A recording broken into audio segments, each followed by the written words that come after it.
la reincidencia es de más del 67%. Nos dicen muchos datos concretos. El 25% se lo llevan 50.000 militares. Pero, ¿nos dicen la verdad? 25% solamente de los trans han tenido problemas con sus familiares. Ellos aumentaron por 10 lo que nos venden. Para te digo la otra, la columna de Wojciech.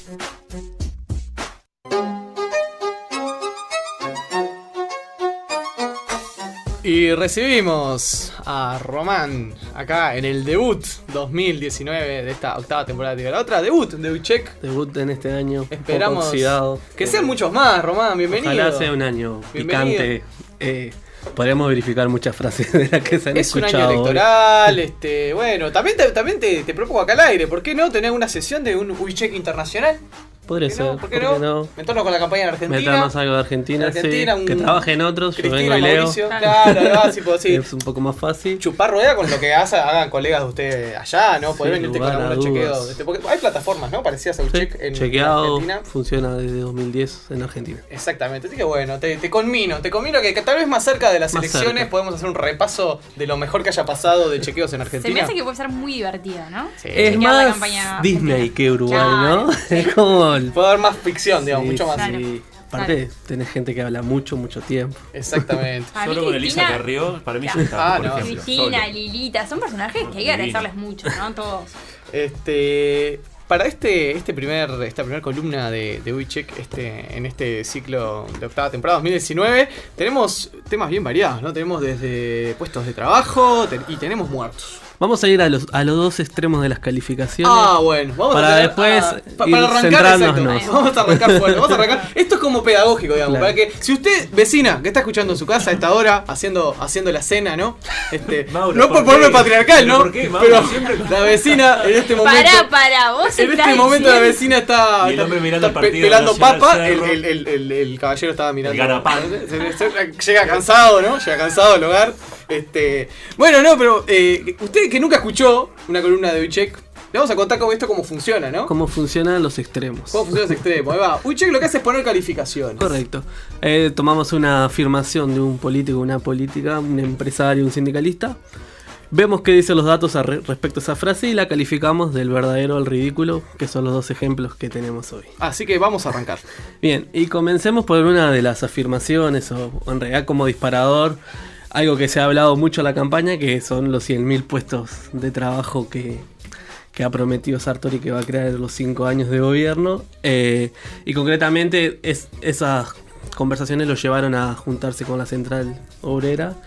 Y tras la visita al PIT-CNT, Fernando Pereira declaraba lo siguiente. Lo primero que hay que decir es que 100.000 puestos de trabajo dice que se pueden construir en un periodo de 5 años de gobierno. Y esa afirmación podría decirse que sí se puede. Es decir, en el primer gobierno del presidente Vázquez se construyeron más de 100.000 puestos de trabajo. Volvimos ahí con la afirmación de Pereira de que en el primer periodo de Vázquez se construyeron más de 100.000 puestos de trabajo. Antes del chequeo, un apunte, ¿no?, sobre este tema, que es el decir, a ver, más allá de la crítica que le ha caído desde todos lados a Juan Sartori por parte de, bueno, ni que hablar de analistas, de los medios, etcétera, pero de sus propios compañeros de partido, el resto del sistema político. Se está hablando de lo que quiere Juan Sartori, ¿no? Todos hablamos de Juan Sartori. Machaza capacidad de Juan Sartori de marcar la agenda, porque hasta ahora... Lo que podría haber sido un comentario criticable como lo fue, automáticamente Sartori se reúne con el PIT-CNT y sale el líder de la central sindical a decir que es posible. Que es posible, y a tenerlo como un interlocutor válido, legítimo, Juan Sartori sentado en la misma mesa. Creo que ni Sartori era consciente de ese éxito. No creo que lo hubiese pensado.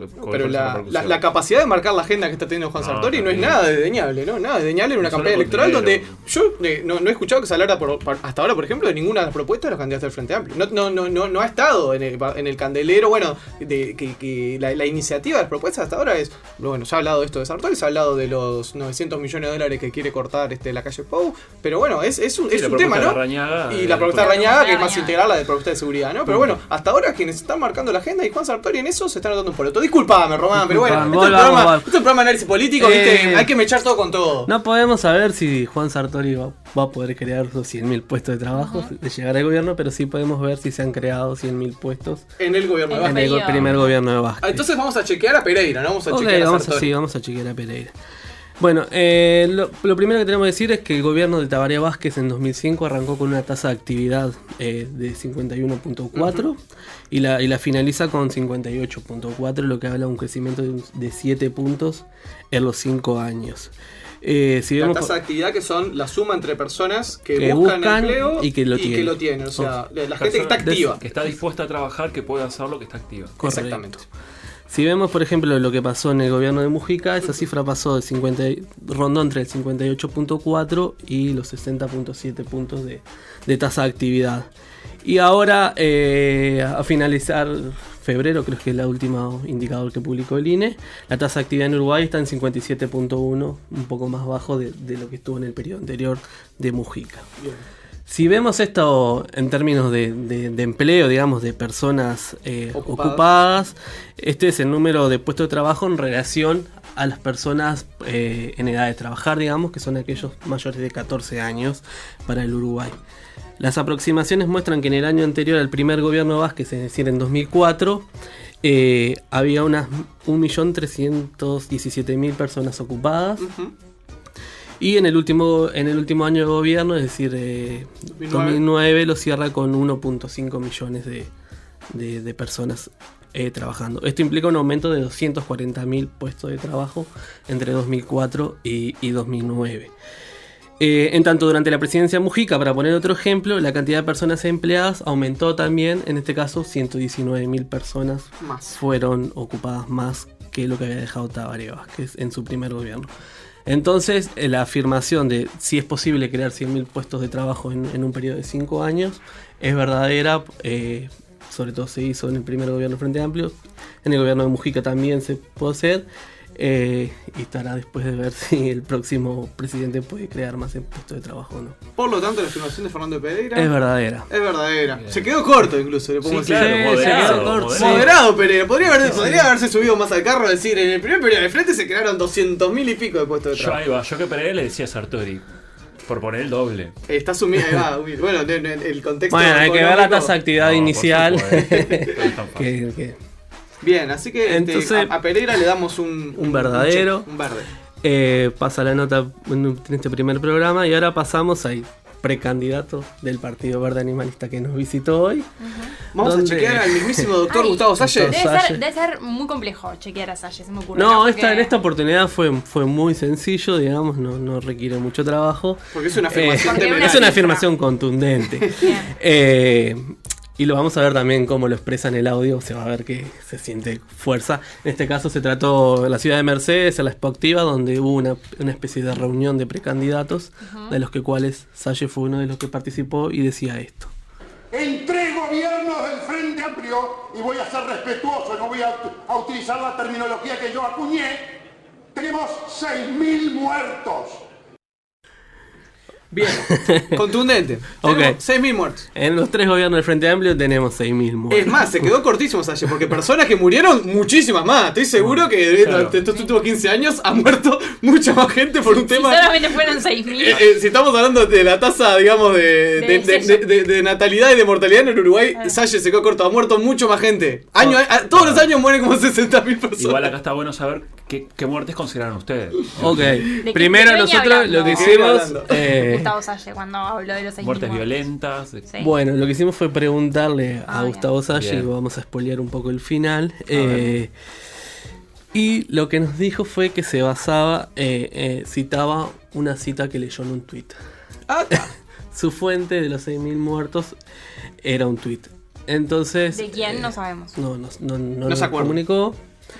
Pero sí estamos hablando de homicidios o... Claro, asumimos que lo anterior era una chanza, porque claramente en todas las sociedades muere mucha gente y nace mucha gente y la población se reemplaza. Podría haber dicho eso y ahí que las cosas van a cambiar, porque, o sea, estás queriendo señalar que son homicidios, pero en realidad estás sumando otras cosas. No sé, podría sumar suicidios o muertes en accidentes. Ponele, que fueran muertes violentas. Muertes no, por causas no naturales. Sí, podrían ser, pero en este caso se tratan de homicidios, digamos. O sea, cuando ustedes le pidieron la aclaración, él dijo que estaba hablando de homicidios. Sí. O sea, entonces la afirmación de Salle es que durante el gobierno del Frente Amplio se cometieron 6.000 homicidios. Sí, correcto. Bueno, arrancamos Homicidios por que los llegaron a datos. buen puerto, porque no entrarían los intentos de homicidio. No, claro, el Porque ahí no hay tentativa muerte. no. Hay una presión fuerte la tuya también, ¿no? Entonces le estoy pidiendo especificidad. Nada claro. Bueno, hablemos de un poco de 2018, que cerró con unos 414 homicidios, lo que implicó un aumento de 45,8% respecto al año anterior. Año récord, ¿no? 2018. Año récord, sí. De los cuales 223 ocurrieron en Montevideo y 191 en el interior, donde el crecimiento mayor se da en el interior, porque en el interior crecen un 55% los homicidios y en Montevideo un 38%. Si vemos lo que pasó en el pasado, digamos, comparando los tres gobiernos frente amplistas que habla Salle, en el segundo mandato de Tabaré Vázquez, este segundo mandato es el que presenta más homicidios acumulados, digamos, donde se llevan 1.259 homicidios cometidos desde 2015 a la fecha, a 2018. Lo sigue el gobierno de José Mujica con 1.199 y luego el primer gobierno de Vázquez con 1.134. O sea, ha ido progresando. Y este año pegó un saltito, este periodo pegó un salto un poquito más grande. Si vemos años particulares, salvo este que acabamos de pasar, el 2014 tuvo 268 homicidios y era una cifra alta, digamos. En tanto que en la primera presidencia de Vázquez la cifra más alta fue 290 homicidios. Ahí va. Bien.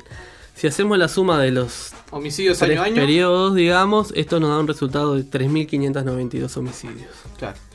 Por lo Un poquito tanto, más de la mitad. Un poquito más de la mitad. Y por lo tanto, tratándose de un tema tan sensible como homicidios, no es lo mismo 10 homicidios más que Claro. 1.000 o el doble de los homicidios. Nosotros calificamos la afirmación de Salle como ridícula. Claro. Sobre todo porque es justamente un tipo de delito donde hay poco espacio para la discusión sobre la cifra. Sí. Eso es un poco algo que comentamos algo en la introducción. ¿Por qué? Porque, a ver, metodológicamente medir delitos no es tan simple muchas veces, ¿no? Porque tener la certeza de cuántos delitos se cometen en una sociedad, en realidad depende. Porque muchas veces se toma o el número de denuncias, y el número de denuncias lo que implica es que todo aquello que no está siendo denunciado queda por fuera, pero hay quienes dicen, no, también tomar número de denuncias tampoco es el dato más certero porque hay muchas denuncias que finalmente no son delitos. Porque si un juez te absuelve, o sea, si yo denuncio y después eso que yo denuncié no era falso, eso es, digamos, ahí si tomo la tasa de denuncia estoy sobreestimando la cantidad de delitos. Sí, hay varias cosas. Además, Mauro, que hay delitos que se denuncian más y delitos que se denuncian menos. Totalmente. Y por lo tanto puede haber un registro que no sea representativo de lo que ocurre realmente. Exacto. Yo traigo esto a colación para decir, a ver, no es tan obvio, digamos. No. El tema de delitos, que yo no soy experto en eso, pero los colegas, los sociólogos, los politólogos y la gente del palo del derecho, etcétera, que labura el tema de criminología, saben que no es algo tan sencillo de medir, que siempre estás estimando la cantidad de delitos que se cometen por el tema ese de las denuncias y lo que dice Jonathan de la cantidad de delitos que ocurre, por ejemplo, en el seno del hogar, ¿no? La cantidad de situaciones de violencia, de abuso, etcétera, que no son denunciadas. Ahí lo que los expertos dicen es que por ejemplo, las rapiñas dependen mucho de el monto que te hayan robado y el tiempo que te insume poder hacer la denuncia y la confianza que tengas a las instituciones. Exacto. Capaz que si te robaron 200 pesos, bueno, no vale, no me tomo vale trabajo el de tiempo. ir a No me tomo denunciar. una hora, clavarme una hora y media en la comisaría, después ir a ver si reconozco al tipo. Y otro factor es, capaz que yo sentí que fue una rapiña y luego todo el proceso fue un hurto. Sí. Entonces, como ahí a veces difieren los números finales de cómo se procesa. Sí, eso. incluso siempre es que se habla con el tema de delitos concretos como es la violencia hacia las mujeres, que siempre se habla, bueno, que ha habido un aumento importante de las denuncias, que lo cual no implica necesariamente que haya sido un aumento de la cantidad de casos, simplemente que ahí puede estar jugando que, bueno, que hay mecanismos que hay legislación más avanzada, que hay mecanismos para detectarlo, que hay un comisaría mejor segura para ir a declarar. Una mayor sensibilización del tema, todo eso, o cosas que incluso siempre fueron delitos y que la sociedad no percibía como tales, por lo cual no denunciaba, ¿no? También pasaba con por ejemplo, con el abuso sexual de menores, lo que se llama la prostitución infantil, que no existe, porque si son niñas no es prostitución, pero bueno, pero que eran situaciones que ocurrían y que estaban a la vista de mucha gente y que no se denunciaban. Todo esto para decir que esto no pasa con el caso de los homicidios, ¿no? En general, digamos, el número de homicidios es el que es, digamos, es algo como bastante claro que los homicidios que se cometen son denunciados en el Uruguay. No tenemos casos en Uruguay de fosas comunes o de desapariciones masivas de personas. De hecho, si mirás los años, se ves cómo se actualizan los números, o sea, en realidad vos leíste en el informe 2016 un dato, y en el 2017 se corrigió a la alza o sea... el dato del año anterior. Correcto, claro. O sea, como que eso es bastante dinámico y lo que habla es de que en realidad está conteniendo todo lo que está sucediendo en el Uruguay. En definitiva, que Salle diga que se cometieron el doble de homicidios que se cometieron. Sí, que diga que murieron 6.000 personas versus 3.592 es una cifra. Y además, más allá de que hay algunas fundaciones asociadas a partidos políticos que miden el delito por fuera de los datos oficiales, a nivel general el sistema político, el periodismo, la ciencia política, la academia, toma los datos oficiales como datos certeros. Es decir, hay una construcción que es aceptada y homologada por casi todos los actores. Entonces, Sí, por ese de lado, hecho creo que los datos que publicaba Fundapro fueron menores a los que finalmente publicó el ministerio. Sí, que ahí marca también como que se puede hacer confianza en las cifras oficiales. Sí. Que en general en Uruguay siempre se puede. Sí. Bueno, ahora vamos a tener, está funcionando la Fiscalía de la Nación, un monitor, digamos, de los delitos que va a dar otra mirada sobre las cifras. Muy bien, hemos tenido desde del trabajo a los muertos, nos has traído toda la gama de opciones. De la verdad al ridículo. De la verdad al ridículo. ¿Viste? Este era un buen nombre para la columna, de la verdad al ridículo. No se nos ocurrió. Ahora ya quedó hecha la artística por este año. Proponela el año que viene. Igual no te animaste a hacer esto al comienzo del programa, vos con Salle acá, no tiene derecho a réplica. No entraste a estudio a tirársela y decirle ridículo. Muchas gracias, Román. Muchas gracias a ustedes también el laburo que hacen en Uichec, que no es solamente Román, también todo el equipo de Uichec. Así que un abrazo muy grande. Y bueno, te esperamos ya para la segunda columna, a ver con qué nos sorprendes. Veremos a ver quién traemos. Un abrazo. Hasta luego. Te digo la otra. Yo no lo hice público, ellos lo subieron a las redes. Búscanos en Facebook, Twitter y YouTube.